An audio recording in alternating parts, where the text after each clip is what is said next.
Hey guys, welcome back to another episode of the Wild Chat. I'm Dylan, joined with Adam and Ashleigh. We're joined alongside Connor from the Inside the Nest podcast from the Big Banter family, the Wild Chat and Inside the Nest. Both members of the Big Banter family. You can check us out on all the social media platforms. Today, we're going to be previewing the big game tomorrow, the game of the year between Northwestern and Iowa, taking place in one of the greatest football stadiums of all time, Wrigley Field. It's going to be absolutely electric. Where do we want to start? Do we want to throw you some questions? I guess just ask you guys, ask Connor about the game. Adam, you got a question? Yeah, I mean, Iowa, obviously, I guess from the national media perspective, the storyline kind of is no offense, all the defense. Somehow they're going to be in contention for the Big Ten West. As an Iowa fan, what do you think the next 4 games looks like?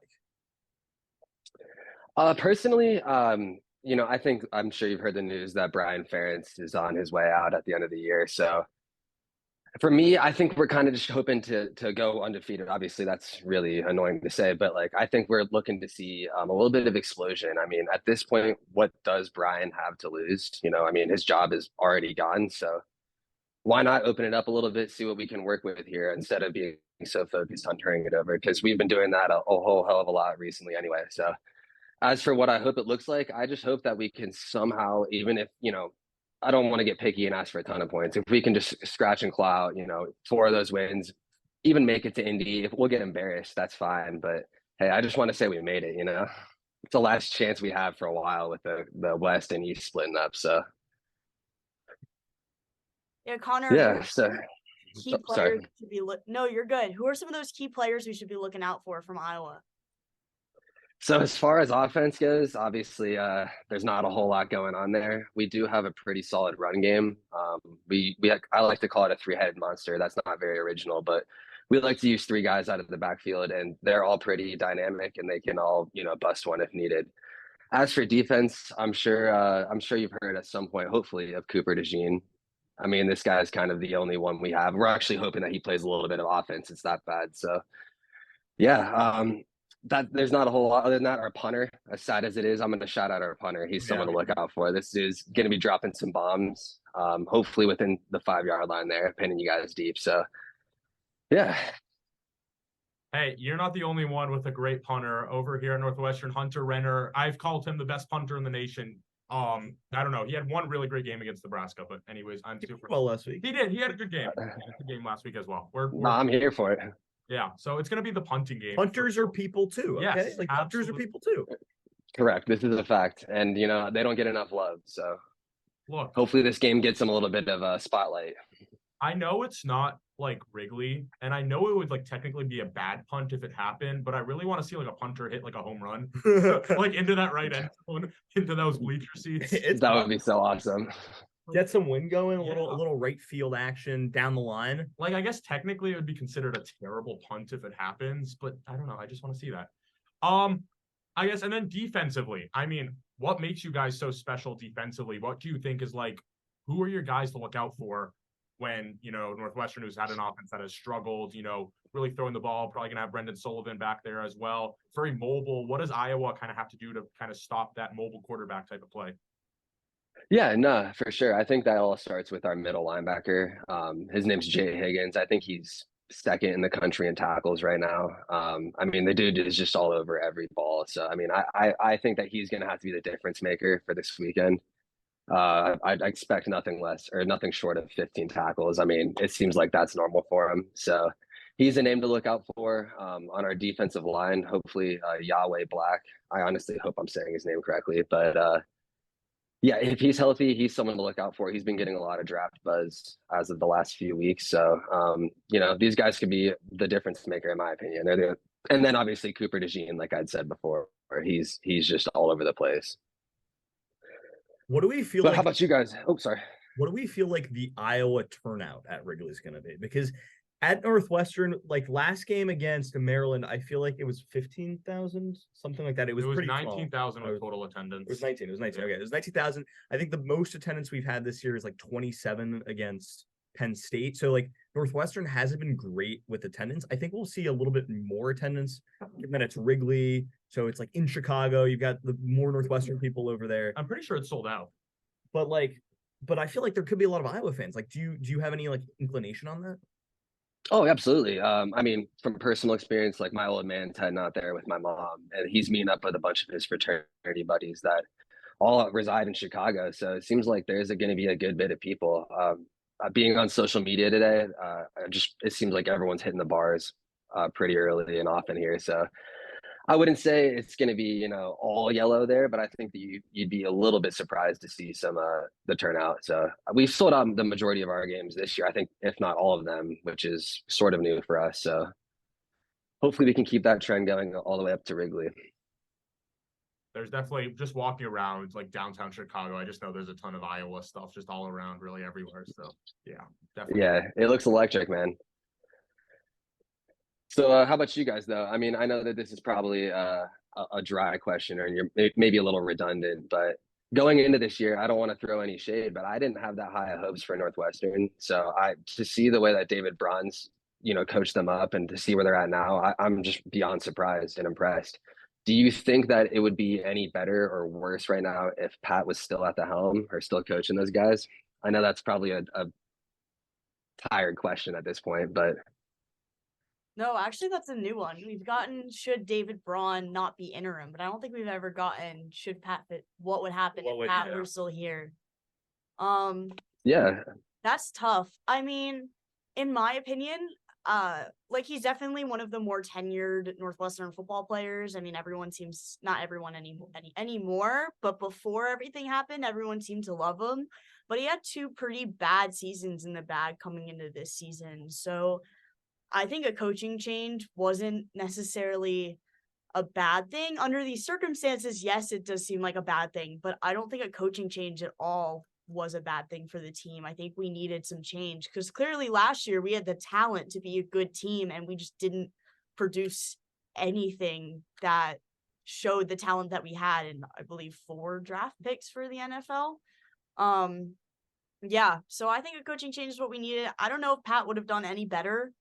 I don't know what you guys think, but I personally think that this team would honestly be a lot worse under Pat. I think that there's 0 chance that team comes back and wins the Minnesota game. First of all, I mean, that was a game where you look at last year and that team is just giving in into that 3rd and 4th quarter, down by so much, down by like 21. They're not caring towards the end of that game. I think that was just the case last year. I mean, last year was a more talented team than this year's team, I would say, and they went 1-11. I think coaching was a large part of that.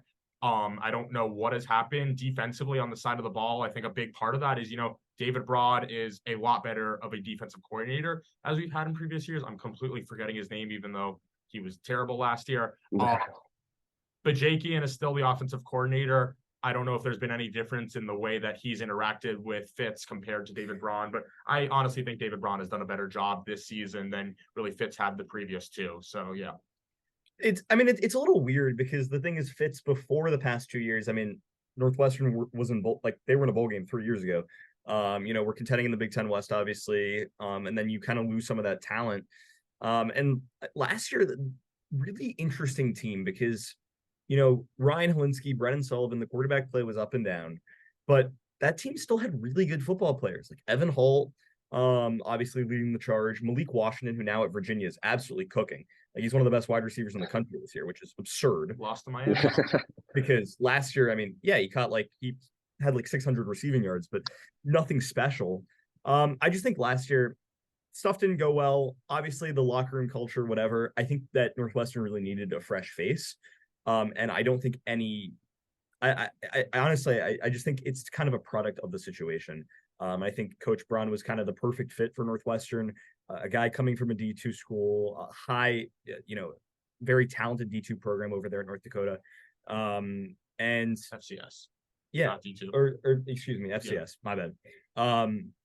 But yeah, anyway, the point is he's really done a good job for this Northwestern team. The guys just believe in him.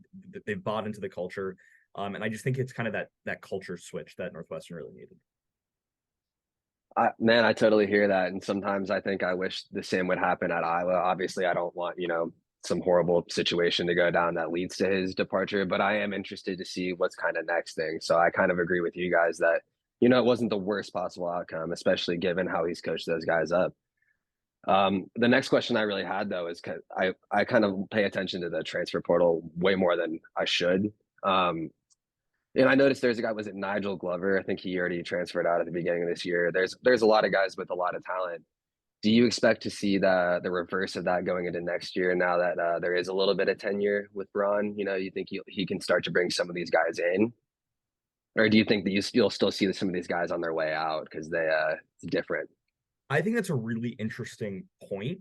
Yeah, there was a lot of guys that decided to leave this Northwestern team. A couple talented defensive linemen like Dylan Sen going to Auburn. So we saw that exodus, and that's obviously just a byproduct of what happened and what came out. But I think that now that this Northwestern program has shown that it's a different program, right? You still have some of those assistant coaches that were under Braun, under Fitzgerald, which it kind of makes for an interesting situation. But with Braun at the helm, it has a different feel, and I think that this group is really tight. People on the outside are seeing that. No one's expecting Northwestern to win 4 games this year, right? Coming in the year, everyone's like, they get 2 wins, like that could be success, right? Yeah, for sure. Especially when you look up and down the roster and to just see that what that's capable of, and also with potentially a new Ryan Field coming in to play, that's still kind of in the Evanston City Council's hands, and depending what they're doing. But I think that Northwestern is on the up. They hit the ground. They hit rock bottom, but I think the recruits and people on the outside can kind of see that, hey, they're trending upwards. I think that's sure. That's a good point. Describing it. I think the way that this season ends is going to play a large role, because if Northwestern ends up losing their last 4 games, that's going to leave a sour taste in people's mouths. So I think even no matter how successful you call a season. And then I think it's a large part, while David Braun, and I think we all agree, deserves to stay the head coach, he still has that interim tag on him. It's still tough for, people in the transfer portal to fully know what's going to happen in future years. He has brought in and gotten some commitments from some recruits, but, transfer portal wise, it's going to be a question of, hey, does he stay? I think there's still questions surrounding, offensive coordinator Mike Bajakian. What's his plan going to be? If the offense does what it does to Maryland another 4 games in a row, then all of a sudden he's probably got a job security. But at the same time, they just scored 9 against Nebraska, and everyone was like, what in the world is happening? People didn't love him last year as well. So there's questions surrounding all of that, I think. Sure. Yeah, I don't think it's too big a deal to only score 9 on Nebraska. I think that defense is beyond legit, but no, I totally hear that. The last thing, I guess, I hate to be a copycat here, but who are some people that Iowa should look for on both sides of the ball? Because I'm not insanely familiar. I think I know. I was familiar with Ben Bryant. Wasn't he at Cincinnati for a little bit? Or I think he's the only one I'm really sort of familiar with. Ashley? I'm gonna go last. I'm gonna go for someone crazy. Okay. So I want to go okay, I'll go for someone generic then. I think one of my favorite guys this season has been Bryce Kirtz. We've talked about him a lot on the pod because we all are Bryce Kirtz's biggest fans, but he's kind of had a breakout season. He's just making plays. I don't really know how else to put it. It's pretty simple. He's getting out there, he's getting the ball, he's getting yards. Even under Brendan Sullivan, who I would also say is someone to watch at this point, and not because I think he's necessarily better than Ben Bryant, but because in the absence of Ben Bryant, he's stepped up, which I cannot say I was expecting. I thought he was going to be throwing 3-4 interceptions a game. He'd run. Sometimes he still runs when I feel like he should be looking to make the pass, especially against Nebraska. I saw that happen a lot. But against Maryland, he showed hey, yeah, we can put up 30 points against a team that no one thought we were going to beat.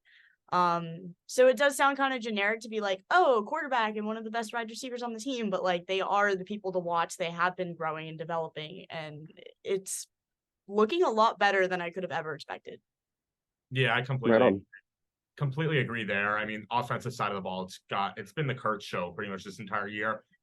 Coming in, I think none of us thought he would kind of be that leader on the receiver room. We kind of all expected it to be AJ Henning and Cam Johnson, the transfers that were brought in, but it's definitely been Kirtz there. I'm thinking defensive side of the ball, just because this game is most likely going to be this defensive battle of craziness. I feel like Adam, he's thinking defensive side of the ball as well. He's thinking D-line is his answer. I'm not going to go D-line because I'm going to save that because I think Adam's not going to D-line. Well, I'm still obsessing over Coco Azema. had the game-winning interception against Maryland. I think he's been really dominant lately.